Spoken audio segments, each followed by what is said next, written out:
নমস্কার, আমি অলিক রায় হিয়ারিং প্লাস পডকাস্ট চ্যানেলে আপনাদের সকলকে স্বাগত জানাচ্ছি। আমাদের সঙ্গে আজকে রয়েছেন মিস্টার অভিষেক দত্ত। আজকে ওনার থেকে আমরা জেনে নেব টিনাইটাস সম্পর্কে কিছু আশয় বিষয় কিছু তথ্য। ইদানিং আমাদের কাছে টিনাইটাস সম্পর্কে অনেক রকম কোয়ারি এসছে। প্রথমেই আপনার থেকে জেনে নিতে চাইছি যে টিনাইটাসটা কি এবং কেন হয়। টিনিটাস হচ্ছে একটা শব্দ যেটা অ্যাকচুয়ালি এনভায়রনমেন্টের মধ্যে নেই, বাইরে কোথাও নেই। পেশেন্ট কানে শুনতে পাচ্ছে, অনেকে বলে মাথার মধ্যে হচ্ছে। এটা ঝিঝি পোকার মতো শব্দ, পিপি শব্দ, ঘন্টা বাজার মতো শব্দ, কারো কারো মোটর চলার মতো শব্দ, ঠিক আছে? যেটা অ্যাকচুয়ালি এনভায়রনমেন্টে কোনো এক্সিস্টেন্স নেই, কিন্তু পেশেন্ট শুনতে পাচ্ছে। এটা অ্যাকচুয়ালি দু রকমের হয়, একটা হচ্ছে অবজেক্টিভ, একটা হচ্ছে সাবজেক্টিভ। সাবজেক্টিভ টিনেটাস হচ্ছে যেটা পেশেন্ট নিজে শুনতে পাচ্ছে, বাইরের আর কেউ শুনতে পাচ্ছে না। আবার অবজেক্টিভ টিনেটাস হয়, সেটা কিন্তু পেশেন্টের কানের মধ্যে হচ্ছে, সেটা বাইরের লোকও শুনতে পায়। তবে অবজেক্টিভ টিনেটাস খুব কম দেখা যায়, বেশিরভাগ ক্ষেত্রেই আমরা দেখি সাবজেক্টিভ টিনেটাস। তো সাবজেক্টিভ টিনেটাসের ক্ষেত্রে বলা হয় যে এটা অ্যাকচুয়ালি শব্দটার কোনো এক্সিস্টেন্স নেই, কিন্তু কোনো একটা সমস্যার জন্য পেশেন্ট এটা শুনতে পাচ্ছে। কী সমস্যা হতে পারে? কানে শোনার সমস্যার জন্য হতে পারে, কানের নার্ভটা নষ্ট হয়েছে তার জন্য হতে পারে, ককলিয়ার ফাংশন ড্যামেজের জন্য হতে পারে, ঠান্ডা লাগার জন্য হতে পারে, স্টোচেন্ট্রাল ব্লক হয়েছে তার জন্য অনেক সময় হতে পারে, আবার ব্লাড সার্কুলেশনের কোনো সমস্যা ইত্যাদির জন্য হতে পারে, স্ট্রেস হতে পারে, ঠিক আছে? মাথায় আঘাত লাগা, কানে আঘাত লাগা, এসবের থেকে হতে পারে। অনেক কারণে টিনিটাস হতে পারে। টিনিটাস অ্যাকচুয়ালি ওটা কোনো ডিজিজ না। টিনিটাস হচ্ছে একটা সিম্পটম। কোনো একটা কারণের জন্য টিনিটাসটা হয়। অনেকের কিন্তু কিছুই নেই, কানেও কোনো সমস্যা নেই, ইত্যাদি তো সমস্যা নেই। অতিরিক্ত মানসিক চাপ, সেখান থেকেও টিনিটাস হতে পারে। এটা কি তাহলে কি স্থায়ী রোগ? না, এটা স্থায়ী নয়। আবার অনেক ক্ষেত্রে কিছু ক্ষেত্রে স্থায়ী, আবার কিছু ক্ষেত্রে এটা ভালো হয়ে যায়। এটা কতটা রিকভার করবে কিছুটা পেশেন্টের মানসিক শক্তির উপরে নির্ভর করে, কিছুটা নির্ভর করে কী কারণে হচ্ছে। কিছু কারণ থাকে যেটাকে হয়তো আমরা রেকটিফাই করতে পারছি না। কিন্তু টিনিটাসটাকে সেক্ষেত্রেও ম্যানেজ করা সম্ভব। টিনিটাসটাকে অনেকটা অভ্যস্ত করিয়ে ফেলা সম্ভব, জিনিসটাকে অনেকটা কম করা সম্ভব, ঠিক আছে? সেগুলো বিভিন্ন ম্যানেজমেন্টের মাধ্যমে এটা করা যায়। তো কোনো ক্ষেত্রে টিনিটাস সম্পূর্ণ ভালো হয়ে যায়, আর কোনো ক্ষেত্রে থেকে যায়, কিন্তু সেটা নিয়েই পেশেন্ট কিন্তু অনায়াসে সারা জীবন থাকতে পারে। পেশেন্টের খুব একটা সমস্যা হয় না। সেই ম্যানেজমেন্টটা শেখানো হয়। যখন দেখা যায় যে টিনিটাসটা হয়তো পুরোপুরি ভালো করা সম্ভব হচ্ছে না, তখন সেক্ষেত্রে টিনিটাস ম্যানেজমেন্টের মাধ্যমে আমরা যেটা বলি সেটা হচ্ছে লিভিং উইথ দ্য টিনিটাস। কানে অন্যান্য আমরা অনেক আওয়াজ শুনি। বাড়িতে পাখা চলছে আওয়াজ শুনছি, রাস্তায় গাড়ি চলছে আওয়াজ শুনছি, অন্যান্য আওয়াজ সারাদিন ধরে আমরা শুনি, তাতে তো আমরা বিরক্ত হচ্ছি না। তাহলে টিনেজার্সটাকেও আমরা অতটা যদি বিরক্ত না হই, যদি আমরা ওটাকে বেশি পাত্তা না দিই, তাহলে কিন্তু ওটা আস্তে আস্তে আমাদের লাইফের সাথে চলে যায়, বা অনেক সময় পারসেপশনটা একদম কমে যায়। আবার কিছু ক্ষেত্রে ডিজিজ থাকে যেগুলো হয়তো রেকটিফাই করা সম্ভব, ডিজিজটাকে রেকটিফাই করা গেল, ডিজিজটা ইজিলি চলে যায়। মানে হলে পরে আমাদের কি পদক্ষেপ নেওয়া উচিত বা কি করা উচিত? যদি কোনো পেশেন্ট টিনিটাস ফিল করে, টিনিটাসটা হতে পারে যে হঠাৎ করে শুরু হলো, সাডেন হতে পারে, আবার আস্তে আস্তে শুরু হতে পারে। কখন প্রথম অনেক ক্ষেত্রে দেখা যায় যে ১ দিন ২ দিন হলো, একবার হলো, অনেক দিন হলো না, আবার হলো। তারপরে ফ্রিকোয়েন্সিটা বাড়তে থাকবে। তো যখনই টিনিটাস ফিল করছি আমরা একটু আধটু, অবশ্যই কোনো অডিওলজিস্টের কাছে বা ইএনটির কাছে আপনার যাওয়া উচিত। যে কান রিলেটেড কিছু একটা থেকে হচ্ছে কিনা, বা কানের ডিজিজ থেকে হচ্ছে কিনা। যদি দেখা যায় যে কানের থেকে হচ্ছে না, অন্য কোনো কারণে হচ্ছে, তবে অডিওলজিস্ট বা ইএনটি আপনাকে কনসার্ন প্রফেশনালের কাছে পাঠাবেন যে কোথায় তাকে যেতে হবে। তো সমস্ত কিছু টেস্ট হয়, প্রথমে কানের কিছু পরীক্ষা হয়, সেগুলো থেকে আমরা বুঝতে পারি যে কোথা থেকে টিনিটাসটা হচ্ছে। তো একবার যদি ধরা যায় যে টিনিটাসটা কোথা থেকে হচ্ছে, তারপরে পরবর্তী পদক্ষেপগুলো নেওয়া হয়। আপনারা কি টিনাইটাসের জন্য কোনো ওষুধ প্রেসক্রাইব করেন? অনেক ক্ষেত্রেই ইএনটি প্রফেশনালরা টিনিটাসের জন্য ওষুধ প্রেসক্রাইব করেন। এবার কী কারণে হচ্ছে সেটা তার উপরে নির্ভর করে। কোনো ডিজিজ যদি হয় যেটা ওষুধ দিয়ে সারিয়ে তোলা সম্ভব, সেক্ষেত্রে টিনিটাস অবশ্যই ওষুধ দেওয়া হয়। কিছু আর্লি স্টেজে নার্ভ রিলেটেড খুব সামান্য সমস্যা হয়েছে, সেক্ষেত্রেও ওষুধ দেওয়া হয়। এবারে ওষুধে যদি দেখা যায় যে টিনিটাস কমে যাচ্ছে, তাহলে তো ভালো। যদি না কমে, তখন অডিওলজিক্যাল ম্যানেজমেন্টের প্রয়োজন হয়, টিনিটাস ম্যানেজমেন্টের প্রয়োজন হয়। আর কোনো রকম পরীক্ষা টেস্ট কিছু এরকমভাবে কি আইডেন্টিফাই? হ্যাঁ, অবশ্যই টিনিটাসকে কানের পরীক্ষা যেগুলি হয়, যেমন পিওটন অডিওমেট্রি, টিম্প্যানোমেট্রি বা অন্য কোনো পরীক্ষা যদি প্রয়োজন হয়, সেগুলো করা হয়।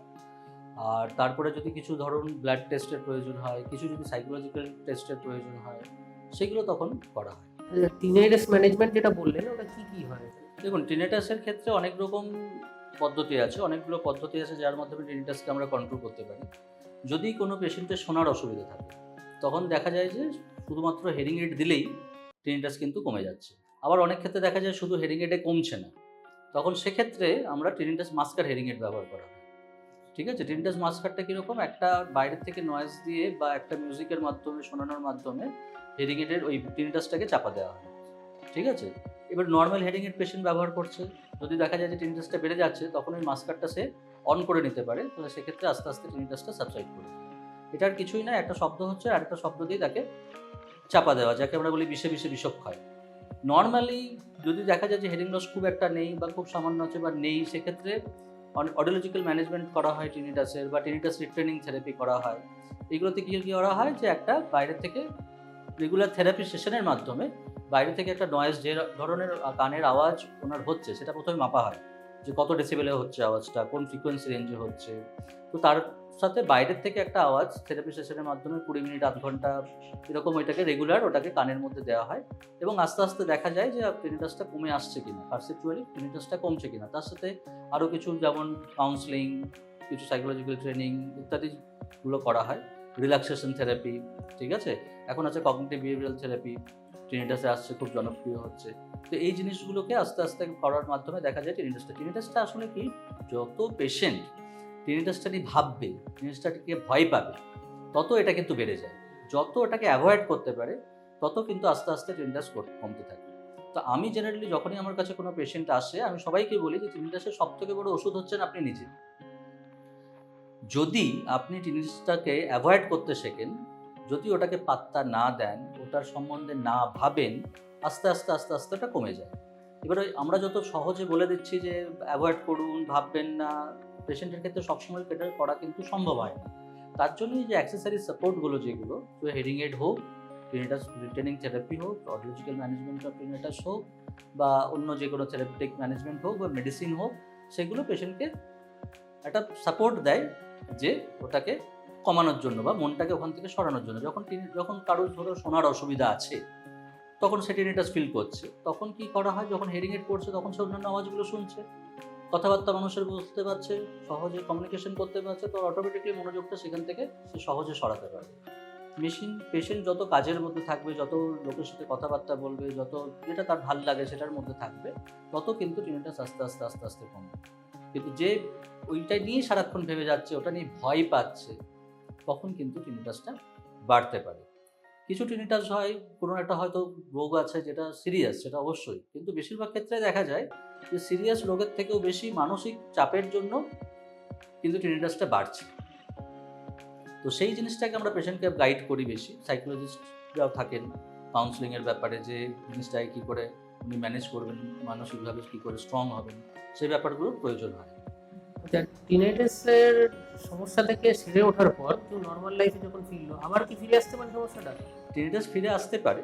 টিনিটাস যখন কী কারণে হয়েছে সেটার সাথে এটা রিলেটেড।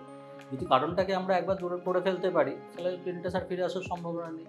যদি দেখা যায় যে কারণটা হয়তো দূর হলো না, এবার পেশেন্ট কিছুদিন পর আবার একটা স্ট্রেসের মধ্যে পড়লো, কোনো একটা ঘটনা থেকে স্ট্রেসের মধ্যে পড়লো, তো সেখান থেকে আবার ফিরে আসতে পারে, কিন্তু সেটাও আবার দূর করা সম্ভব। যে পদ্ধতিতে আমরা আগে দূর করেছি সেই পদ্ধতিতে আবার সেটাকে দূর করা সম্ভব। এই সাধারণ মানুষ যদি ফিল করে টিনেজার্স হচ্ছে, তাহলে ও চিকিৎসকের কাছে কখন, মানে যত আর্লি স্টেজ, যে কোনো ডিজিজের নিয়ম হচ্ছে, যখনই তুমি ফিল করছো সমস্যাটা, যত আর্লি স্টেজে তুমি তার ট্রিটমেন্ট করাবে, তত তাড়াতাড়ি ভালো হওয়ার সম্ভাবনা থাকে। এটা টিনিটাসের ক্ষেত্রেও তাই। টিনিটাস তো যেটা বললাম যে টিনিটাস কোনো রোগ নয়, কোনো একটা রোগের সিমটম। তো সেই রোগটা ডিটেক্ট করাটা জরুরি। সেটা যত আর্লি স্টেজে ডিটেক্ট হবে, তত সেটাকে সারিয়ে তোলার সম্ভাবনা তত বেশি। যত এটা নিয়ে আমরা অনেক দিন থেকে সময় নষ্ট করব বা অ্যাভয়েড করার চেষ্টা করব, তত কিন্তু জিনিসটা বাড়তে থাকে। এবার যদি আন্ডারলাইন ডিজিজ যেটা আছে, সেটা যদি কোনো সিরিয়াস হয়, সেটা তাহলে কিন্তু টিনিটাসটা দূর করতে বা সেই রোগটাকে সারিয়ে তুলতে সমস্যা হবে বা সময় সাপেক্ষ হবে, খরচ সাপেক্ষ হবে। তো যত আর্লি স্টেজে হবে, যখনই ফিল করছে, আমাদের অবশ্যই চিকিৎসকের কাছে যাওয়া উচিত, ইএনটির কাছে হোক বা অডিওলজিস্টের কাছে হোক। তারপর তারা সেটা গাইডলাইন্স দেবেন কী করতে হবে, কী করা উচিত সেই অনুযায়ী। যাদের হচ্ছে এই রোগটা, তাদের জন্য কি বিপজ্জনক? এটা কি, মানে কতটা থ্রেট করবে? বিপজ্জনক নয়, অ্যাকচুয়ালি আমি যদি বিপজ্জনক ভাবি, সেটা বিপজ্জনক। কি রোগ হয়েছে, এবার ধরো কোনো ক্ষেত্রে হয়তো একটা অডিটরি নার্ভ টিউমার হয়েছে, সেখান থেকে টিনিটাস হচ্ছে, তো সেটা অবশ্যই বিপজ্জনক। তবে বেশিরভাগ ক্ষেত্রেই দেখা যায় যে নর্মাল কানে শোনার অসুবিধা, মানসিক স্ট্রেস ইত্যাদি থেকেই টিনিটাস হচ্ছে। তো 90% ক্ষেত্রেই এটা বিপজ্জনক নয়, কিন্তু অনেক সময় পেশেন্ট মানসিক চাপ নিয়ে এটাকে বিপজ্জনক করে ফেলে। ঠিক আছে, এরকমও আমরা পেশেন্ট দেখেছি যারা এটাকে এত মানে সামান্য কিছুই হয়তো নেই, কোনো সমস্যাই নেই, অনায়াসে সে অ্যাভয়েড করতে পারে, কিন্তু সে সাইকোলজিক্যালি জিনিসটাকে এত ব্রেকডাউন হয়ে ফেলেছে যে সে সুইসাইড অ্যাটেম্প্ট পর্যন্ত করছে। ঠিক আছে, তো সেই ক্ষেত্রে আমার পরামর্শ সমস্ত মানুষকে এটাই যে tinnitus হলে ভয় পাওয়ার কিছু নেই। প্রথমেই ভয় না পেয়ে প্রথমেই ওটা নিয়ে দুশ্চিন্তা না করে, দুশ্চিন্তা যত দুশ্চিন্তা কমাবেন তত জিনিসটার থেকে আপনি কিন্তু রেহাই পাবেন। যত বিষয়টা নিয়ে দুশ্চিন্তা করবেন তত কিন্তু জিনিসটা আপনাকে বিরক্ত করবে। এসে দুষ্টু গরুর যেরকম আমরা বলি, ঠিক আছে, বা অনেক সময় বলি না মানুষের ক্ষেত্রে যে বসতে দিলে শুতে চায়, সেরকম টাইপের। আপনি যত ওকে অ্যালাউ করবেন ও তত কিন্তু আপনার ঘাড়ে চেপে বসবে। তো যত ওটাকে অ্যাভয়েড করতে পারবেন, যত ওটা নিয়ে চিন্তা কম করবেন, তত ওটা আস্তে আস্তে আস্তে আস্তে কিন্তু আপনার থেকে চলে যাবে। তো যখনই সমস্যা হচ্ছে, আপনার কী কারণে হচ্ছে সেটা আগে ডিটেক্ট করুন। সেটা যদি ভয়ের কিছু নেই, tinnitus নিয়ে ভয়ের কিছু নেই। তো সেই জন্য যখনই সমস্যা হবে অবশ্যই একজন ইএনটির কাছেই হোক বা অডিওলজিস্টের কাছেই হোক গিয়ে আগে পরামর্শ নিন। যদি কান থেকে হয় তারা ধরতে পারবেন, কী করতে হবে তারা গাইড করবেন। যদি সেটা কান থেকে না হয়, অন্য কোনো কারণে হয়, তাহলেও সেটা আপনাকে তারা গাইড করবেন যে আপনাকে কোথায় যেতে হবে। তাহলে সাধারণ মানুষের জন্য আপনার কোনো পরামর্শ যাদের টিনাইটাস? সাধারণ মানুষের জন্য নর্মালিভাবে সাধারণ মানুষ যাদের tinnitus হচ্ছে বা হচ্ছে না, সেক্ষেত্রে বলতে পারি আমরা যে tinnitus হওয়া থেকে কী করে পাই, tinnitus হলে কী করবেন সেটা তো বললাম। tinnitus হওয়া বা কানে শোনার সমস্যা থেকে আপনি যদি বাঁচতে চান, তাহলে কতগুলো জিনিস মেনে চলা ভালো। যে আপনার কানে খোঁচাখুচি না করা, খুব জোরে শব্দকে অ্যাভয়েড করা, ঠিক আছে? নেক্সট হচ্ছে আপনার কানে ময়লা হলে অবশ্যই কোনো ইএনটির কাছে গিয়ে সেটাকে ক্লিন করানো, নিজের থেকে কান পরিষ্কার না করা। অনেক সময় রাস্তাঘাটে লোকের কান পরিষ্কার করার জন্য বসে, তারা কানের সাথে আপনার কানের পর্দাও পরিষ্কার করে ফেলতে পারে, ঠিক আছে? তো এই জিনিসগুলোকে মেনে চলা, ঠান্ডা লাগা থেকে বাঁচা, ঠিক আছে? কোনো ওষুধ নিজের থেকে আজে বাজে না খাওয়া, কারণ অনেক ওষুধ আছে, কিছু অ্যান্টিবায়োটিক হয় যেগুলো কানের পক্ষে ক্ষতিকারক। তো কোনো কিছু হলে অবশ্যই কোনো ডাক্তারের সাথে পরামর্শ করে তারপরে ওষুধ খাওয়া। কারো যদি কানের সমস্যা থাকে, তাদের সেটা ডাক্তারের যে কোনো অন্য কোনো ডিজিজের জন্য আপনি ডাক্তারের কাছে গেছেন, তাকে অবশ্যই ইনফর্ম করা যে আপনার কানের শোনার সমস্যা আছে বা কানের কোনো সমস্যা আছে। এই জিনিসগুলো মেনে চলতে হবে, ঠিক আছে? এবং যতটা মানসিকভাবে চাপমুক্ত থাকবেন, এগুলো নিয়ে বেশি কম ভাববেন, তত ভালো থাকবেন tinnitus নিয়ে। অবশ্য সমস্যা হলে দেরি করবেন না, ডাক্তারের কাছে যাবেন। অসংখ্য ধন্যবাদ আপনাকে। আপনাদের কোনো রকম প্রশ্ন থাকলে আমাদের অবশ্যই কমেন্ট করে জানাবেন। ভিডিওটি ভালো লেগে থাকলে অবশ্যই লাইক ও শেয়ার করুন এবং চ্যানেলটিকে সাবস্ক্রাইব করুন।